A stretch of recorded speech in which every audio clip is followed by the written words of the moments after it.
Abantu ab'enjawulo okuva mu Bwakamuswaga bakuŋŋaanye mu lubiri lwabwe e Rakai okubeerawo nga balayiza abakulembeze baabwe.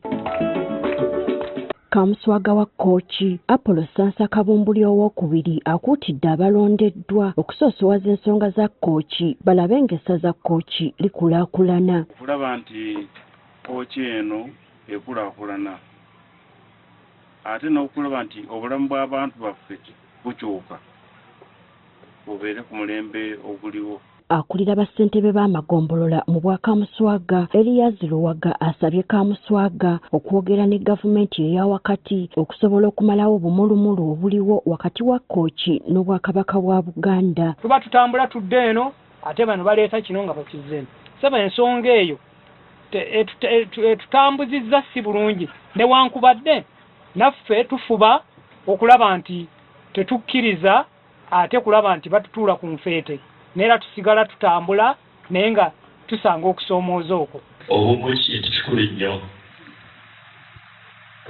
Tuli bantu ba njawulo, abamu tulina enjogera za njawulo n'ennimi za njawulo n'enkola gye tukolamu ebintu obuyiiya bwa njawulo.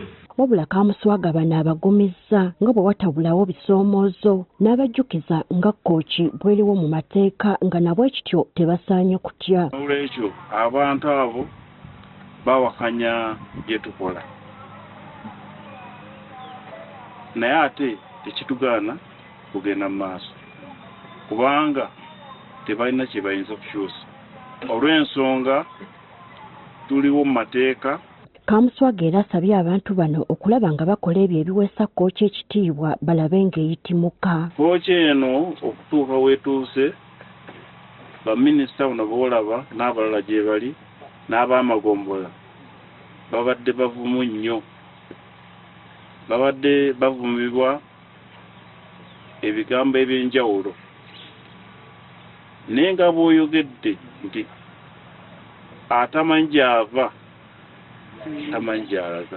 Katuukiro wa Kkooki Hajji Kiwanuka asabye olukiiko olulondeddwa okuteeka mu nkola ebirayiro bye bakubye. Tekukoma ku birayiro wano wabula ebirayiro tutandike okukola kolera Kkooki.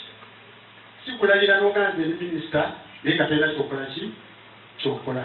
N'okutuusa kati Kkooki egamba yeetongodde n'obukulembeze bwayo obw'ennono kyokka nga n'Obwakabaka bukalambira nga Kkooki bwe liri essaza lya Buganda ekizza kireetawo okusika omuguwa ku njuyi zombi. Gertrude Mutyaba, Agafeeyo ku Spark TV.